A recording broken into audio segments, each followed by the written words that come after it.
पीजे Mehta practical medicine clinically एक बहुत अच्छी बुक है।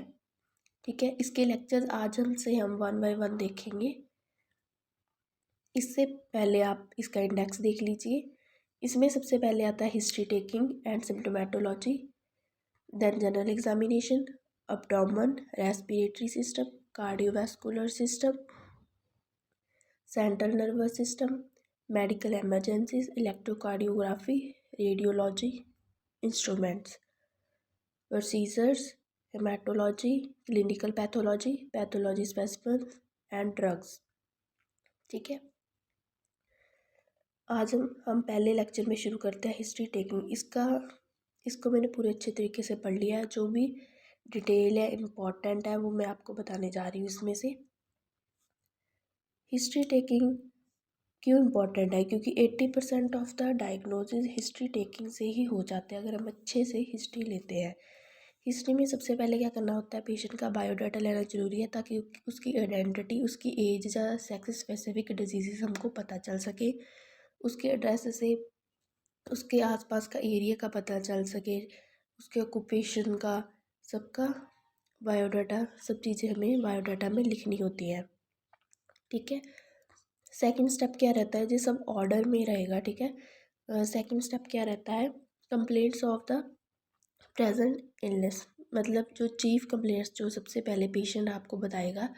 ठीक है, अपनी लैंग्वेज, पेशेंट की लैंग्वेज में जो पेशेंट बताएगा उनको क्या करना होता है, with the time in chronological order.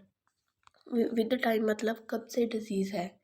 ठीक है, जैसे इतने वीक्स हो गए, मतलब सिंस 3 वीक्स। ठीक है, और क्रोनोलॉजिकल ऑर्डर में ये लिखनी होती है, मतलब कि टाइम के ऑर्डर में। ठीक है, कि पहले क्या हुआ, फिर क्या हुआ, फिर क्या हुआ, इस ऑर्डर में आपको लिख लेनी है। उसके बाद आता है रीज़न, ड्यूरेशन एंड प्रोग्रेस, जिसको हम बोलते हैं हिस्ट्री ऑफ प्रेजेंट इलनेस।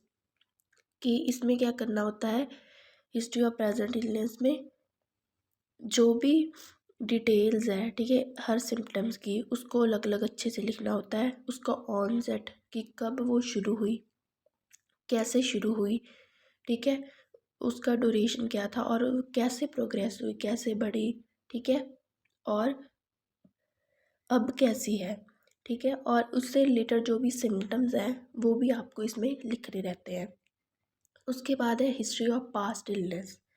ठीक है, इसमें क्या करना होता है आपको कि जो भी, कि पहले सेम डिजीज़ पहले हुई, ठीक है, पहले कभी हुई,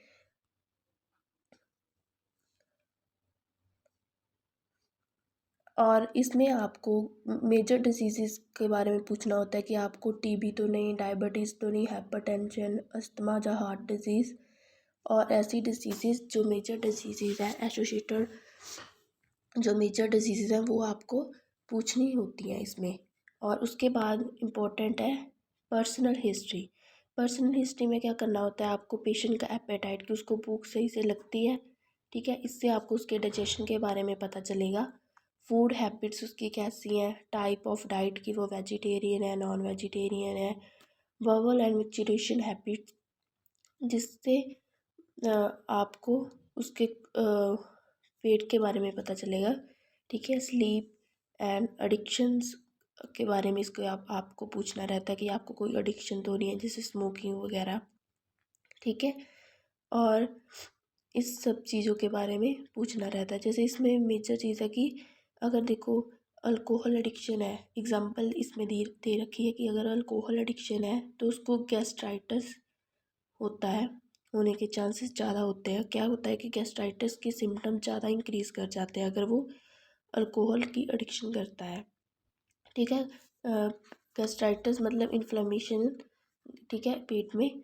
स्मोकिंग, अगर देखो वो स्मोकिंग की एडिक्शन है उसको, तो उसको क्या क्या ज़्यादा होने के चांसेस रहते हैं, हाइपरटेंशन, ठीक है, बीपी ज़्यादा रहने के चांसेस हैं, क्रोनरी आर्टरी डिजीज़।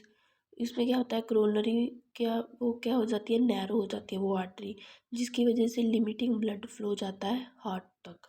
ठीक है, लिमिटेड ब्लड फ्लो जाता है हार्ट तक। ठीक है, उसके बाद आपको लेनी होती है फैमिली हिस्ट्री, कि फैमिली में कोई प्रॉब्लम है किसी को, ठीक है, उसके पेरेंट्स वगैरह की हिस्ट्री उस लेनी रहती है इसमें। जैसे इसमें एग्जांपल्स दे रखी हैं यहाँ समझाने के लिए कि एक्स लिंक्ड रिसेसिव डिसऑर्डर्स, ठीक है।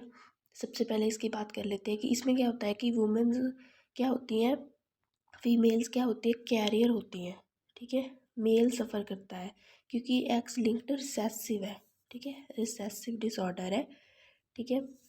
इसमें क्या क्या एग्जांपल आ जाती है, डशियन मस्कुलर डिस्ट्रॉफी।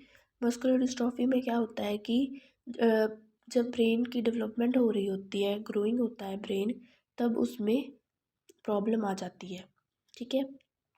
हीमोफीलिया में क्या होता है कि ब्लड क्लॉट नहीं करता नॉर्मली, ठीक है। G6PD डेफिशिएंसी, इसमें क्या होता है जो RBC है ब्रेक डाउन हो जाते हैं इन रिस्पॉन्स टू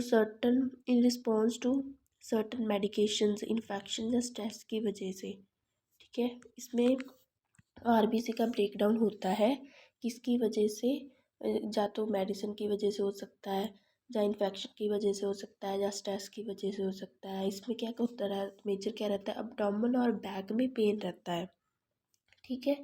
उसके बाद है इस्थोसिस का क्या मतलब है कि ड्राई, ठीक है, रूखी स्केल्स बने हुए थिक स्किन इसमें रहती है। अब उसके बाद है ऑटोसोमल डोमिनेंट डिसऑर्डर्स, मतलब जो ऑटोसोम से रिलेटेड है, ठीक है, सेक्स लिंक नहीं है। इसमें एग्जांपल्स क्या है, फैमिलियल हाइपरलिपिडेमिया, जिसमें क्या होता है कि अगर हाई कोलेस्ट्रॉल की फैमिली में प्रॉब्लम है तो बच्चों में होने के चांसेस ज़्यादा होते हैं, ठीक है। हाइपरलिपिडेमियोसिस मतलब हाई कोलेस्ट्रॉल, इसका मतलब क्या होता है, इंक्रीज ब्लड फैट।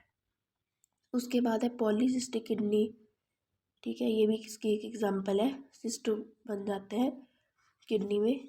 हाँ, उसके बाद है हंटिंगटन्स डिजीज़, इसमें क्या होता है कि नर्व सेल होते हैं जो ब्रेन में, वो ब्रेक डाउन होते रहते हैं ओवर टाइम, ठीक है, 30s और 40s एज में, ठीक है। इस डिजीज़ में नर्व सेल ब्रेन के डैमेज होते रहते हैं। उसके बाद अगली एग्जांपल है न्यूरोफाइब्रोमेटोसिस। इस ये क्या है, ट्यूमर होता है ब्रेन में या स्पाइनल में, ठीक है, स्पाइनल कॉर्ड में, ठीक है। उसके बाद है एग्जांपल कॉन्जेनाइटल स्फेरोसाइटोसिस। इसका क्या मतलब है, स्फेरो का मतलब होता है स्फेरिकल शेप RBC, ठीक है, इसको माइल्ड एनीमिया भी बोलते हैं।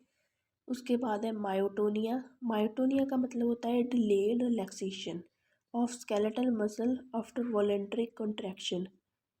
इसका मतलब है कि जब किसी वजह से, मतलब किसी एक्शन की वजह से वॉलेंटरी कॉन्ट्रैक्शन करते हैं हम, ठीक है, जैसे किसी हीट वगैरह को टच करने से हम वॉलेंटरी कॉन्ट्रैक्शन करते हैं, ठीक है। तो उसके बाद बहुत टाइम बाद रिलैक्सेशन हो स्केलेटल मसल्स का, तो उसको बोलते हैं मायोटोनिया। ऑटोसोमल रिसेसिव डिसऑर्डर्स, इसमें क्या होता है, पेरेंट्स कैरियर होते हैं, ठीक है, एक्सेप्ट कॉन्सनाइजस मैरिजेस जो मतलब रिलेटिव्स में, ठीक है, मैरिजेस होती हैं, जैसे कि कजन्स के बीच में, ठीक है, जो मैरिजेस होती हैं उसमें उनको छोड़ के बाकी सभी में पेरेंट्स क्या होते हैं, कैरियर होते हैं, पर इनमें नहीं होते, ठीक है, जो इन मैरिजेस में। इसके एग्जांपल देख लीजिए, बीटा थैलेसीमिया, इसमें क्या होता है कि बीटा ग्लोबिन नहीं बनता, ठीक है, बीटा ग्लोबिन चेन नहीं बनती, तो फिर HB भी नहीं बनता, क्योंकि HB किससे बना होता है, अल्फ़ा प्लस बीटा चेन से, ठीक है। सिकल सेल एनीमिया आपको पता ही है कि इसमें जो RBC है वो सिकल शेप के हो जाते हैं, ठीक है। स्पाइनल मस्कुलर डिस्ट्रोफी, ये भी टाइप की मस्कुलर डिस्ट्रोफी है, ठीक है, जो स्पाइनल में होती है। फिनाइल कीटोन्यूरिया, इसका मतलब क्या है कि जो लेवल है फिनाइलिन का वो ब्लड में इंक्रीज हो जाता है, ठीक है, जिसकी वजह से क्या होता है, बॉडी से स्मेल आती है, यूरिन से स्मेल आती है, ठीक है। डिले उसकी डेवलपमेंट है, मतलब ग्रोथ उसकी लेट होती है, इंटेलेक्चुअल डिसेबिलिटी होती है उसको, मतलब उसकी उसको ब्रेन में प्रॉब्लम हो जाती है कि वो इंटेलिजेंट नहीं होता कह सकते हैं। शॉर्ट स्टेटर हो जाता है, मतलब उसका कद है वो कम होता है, हाइट उसकी कम होती है, ठीक है। उसके बाद है सिस्टिक फाइब्रोसिस। सिस्टिक फाइब्रोसिस में, जिसको हम CF भी बोलते हैं, ये क्या करता है, उन सेल को इफ़ेक्ट करता है जो क्या करते हैं, म्यूकस और स्वेट और डिजेस्टिव सेल डिजेस्टिव जूस को प्रोड्यूस करते हैं, उनको ये क्या करता है, इफ़ेक्ट करता है, जिसकी क्या कर देता है, ये उनको ये थिक और स्टिकी बना देता है, जिसकी वजह से क्या होता है, वो प्लग अप हो जाते हैं ट्यूब्स में, ठीक है, पैसेज में वो प्लग अप हो जाते हैं, ठीक है, जिसकी वजह से ये डिजीज़ कर देता है लंग्स और डाइजेस्टिव सिस्टम में। और उसके बाद है एग्जांपल कॉन्जेनाइटल एडेनल हाइपरप्लेजिया, जिसमें क्या होता है कि लिमिटेड हार्मोन प्रोडक्शन होती है एड्रिनल ग्लैंड में, ठीक है, लिमिटेड हार्मोन प्रोडक्शन होती है, ठीक है, ये इसको क्या बोलते हैं, एटिपिकल जेनिटेलिया। उसके बाद है मेंस्ट्रुअल एंड ओव्स हिस्ट्री। इसमें फीमेल्स में आपको क्या करना होता है कि date and onset of menstruation पूछना होता है, लास्ट टाइम मेंस्ट्रुएशन कब आई, अमाउंट कैसा है, रेगुलरिटी और पेन के बारे में आपको वुमेन से पूछना होता है, ठीक है। कल से हम नेक्स्ट टॉपिक शुरू करेंगे जिसमें कि सिम्टम्स वगैरह आ जाएंगे, ठीक है, वो हमारा नेक्स्ट टॉपिक रहेगा। अगर आपको वीडियो अच्छी लगी तो लाइक शेयर और सब्सक्राइब करें। Thank you so much.